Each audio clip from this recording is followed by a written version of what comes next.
वह यह है कि तंत्र साधना में सिद्धि प्राप्त करने के लिए हमें कोई भी साधना के लिए 3 प्रकार और ज्यादा जरूरी है।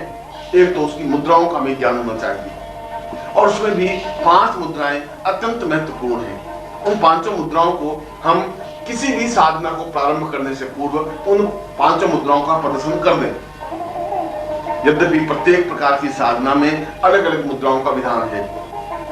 वह चाहे तारा साधना है तो अलग मुद्राएं हैं, लक्ष्मी साधना है तो अलग मुद्राएं हैं, परंतु यदि उन मुद्राओं का ज्ञान नहीं हो तो केवल इन 5 मुद्राओं को हम प्रत्येक साधना के सामने स्पष्ट करते हैं तो हमारी कार्य पद्धति अपने आप में पूर्ण हो जाती है। इसके लिए फिर अलग अलग उस मुद्राओं का प्रदर्शन जरूरी नहीं होता।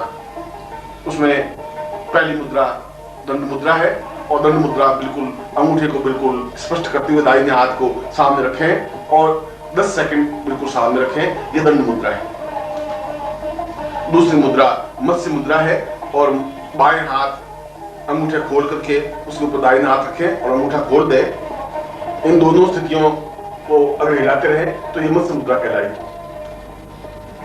तीसरी मुद्रा शंख मुद्रा है। शंख मुद्रा में बाएं हाथ के अंगूठे को दाहिने हाथ की मुट्ठी में पकड़ें और दाहिने हाथ के अंगूठे को बाएं हाथ की उंगलियों से जोड़ दें। ऐसा होने पर आप देखेंगे कि बिल्कुल शंख के आकार का एक बिंब बन जाता है।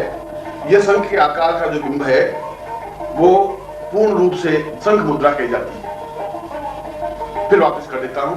बाएं हाथ के अंगूठे को दाहिने हाथ की मुट्ठी में पकड़े और दाहिने हाथ के अंगूठे को इन उंगलियों से जोड़ दें और इस प्रकार की जो स्थिति बनती है वो सामने रखें। चाहे ऐसे रखें चाहे ऐसे रखें।